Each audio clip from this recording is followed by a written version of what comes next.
So, like, if you're understanding if they're in catch technique, right, and they're playing zone coverage, that means that you can move him a little bit off his space, and you know that he's not going to take you man to man. When you're starting your lineup, as soon as you get in your receiver stance, you should be looking at how far away is he. Let's say he's 5 yards of depth, right, 7 yards depth. Mm-hmm. Should be checking to see if his eyes are on you or if he's looking at the quarterback. Do you know why? Mm-hmm. Or do I know why? Yeah, do you know why that is? Like, why See should if you they're be playing looking? man or see if they're playing zone. Exactly, right? So a really good defensive back will disguise that sometimes. They will, maybe start off looking at the quarterback and then they will, have their eyes on the QB, their hips turned, and then at the last second, they might face you and turn into man coverage, right? Have you ever seen that look before? The opportunities to actually get better yourself because it's challenging, right? You to go against a U.S. player is not the easiest thing to do, right? No, I definitely learned a lot just during that one game alone. Exactly. So you want to put yourself, if you can, put yourself against the highest quality people that you can. So, Mm-hmm. even if it sucks losing in front of a coach, losing in front of your friends, like a one-on-one battle, like, yeah, we don't want to lose out there in front of our teammates, but you can learn so much more by failing, just like in life, than you Mm-hmm. do by taking an easy target, right? Easy Mm-hmm. path rarely has a good payoff. So if you're in practice, if you're going in games, like you should want the best defensive player out there Mm-hmm. because it's going to not only teach you, what you need to work on, but it's also going to elevate your play. Even if you're failing, even if you fall down, even if he pushes you down, doesn't matter. You Mm-hmm. should always take that kind of like, hey, you know what? Cool. I'm going to pick myself up. I'm going to brush myself off. And Yeah. to me, everything is data, right? It's data. If I mess something up, okay, hey, at least I'm trying.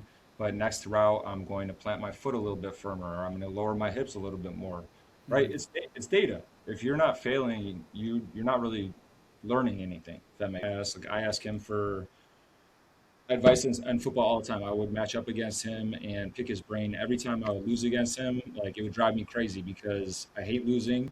But if I'm going to lose to someone, I want it to be someone who's smarter than me and understands the game, right? So every time I would lose against him, I probably lost like 60 to 70% of the routes in one-on-ones. I think as receivers, we should win at least 80% of our routes because, of course, we know where we're going and they do not. So that's already a huge, huge. Secondly, you don't want to give things away with your eyes. So I saw a couple times, I think Chris, I was watching film.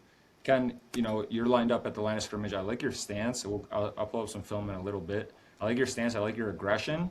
You gotta be careful with your hands that you don't push too late in the play and get a flag. And Chris, you got to be careful with your eyes, right? If your eyes are giving away your route, if you're lined up at the line of scrimmage and you're staring, say you have a post, right, and you're looking straight at the post the whole time, the DB is going to know where you're going, right?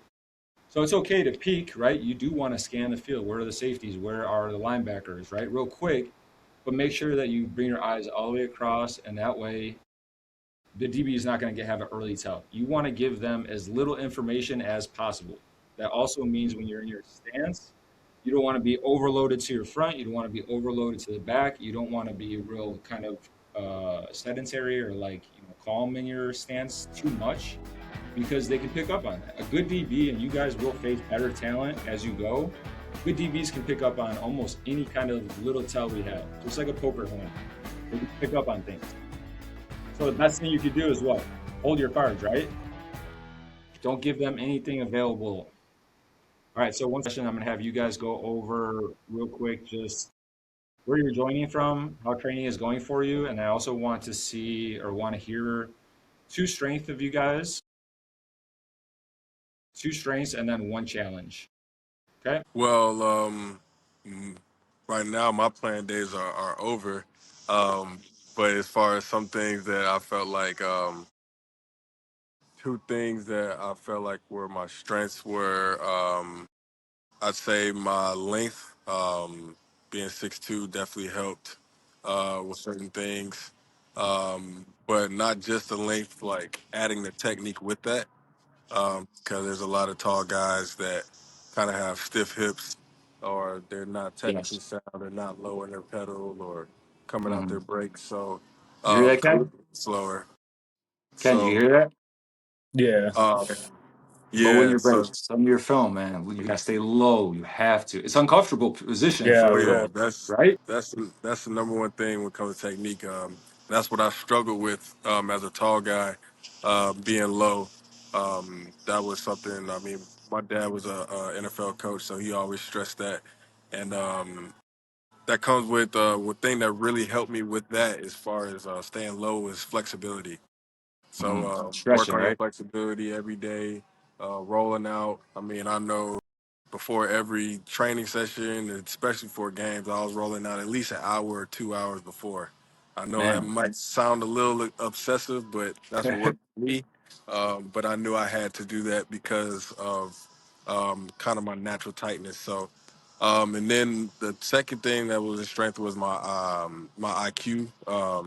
And just not saying that I'm just this super genius, naturally smart person. I would. I I just would. put in a lot. Well, I appreciate it, man. Yeah. I'm I'm not a genius or anything like that, but I just put in a lot of time studying film, not just looking at film, but actually knowing what to study, looking at certain situations, formations, first, Okay. second down, third down, red zone, 2 minute, all those Tendencies. situations. Yeah, those tendencies and those situations, getting a few plays out of each formation, not trying to memorize every play. But that definitely helped me take some risk on some plays that I just off of probability was going to probably happen. So Okay. technique with my length, and then IQ, and then I'd say probably one of the things I struggled with was like the acceleration of my speed. I had pretty good long speed, and as my career progressed, I did more speed training to help me increase that. Hmm. But something I kind of always kind of struggle with that initial burst. And again, that's Yeah. another thing that comes with being a taller guy. And Yeah. so that's something that I overcame that with technique, as far as like staying low. Because I knew if I was high out of my pedal and trying to break, there was no chance I was going to make a play on the ball. So I had to be low because I struggle with that quickness.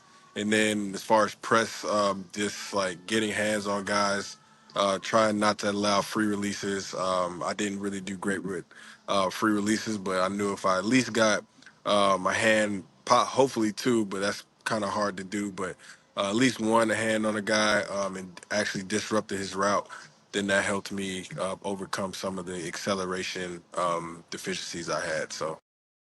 For sure. And that's a good point. Look at, you're probably later in your career, later in your game that you're realizing, hey, I have to get a little bit faster if I want to compete at the top level, right? You're a good player, cerebral, but he's recognizing, hey, I struggle a little bit with my acceleration, right? So what does he have to do? He doesn't just, everything starts with your attitude. You wake up and you come to practice, oh man, I don't want to be here, or fuck this coach, F this, right?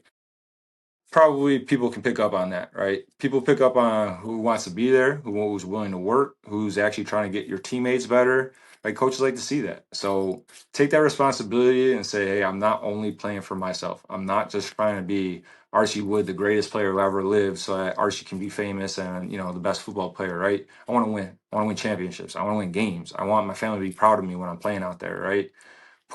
Give yourself a reason. If you don't know why you're playing the game, ask yourself why do I do what I do? There's no wrong answer there, right? You can want the fame, you can want the money, you can want the girls. That's cool, but at least ask yourself, right? Be honest with yourself. That way, when you have hard days, when you're wondering why am I waking up at 5 in the morning, why am I sitting in a meeting right now when I could be, out at a party right now, go back to your why.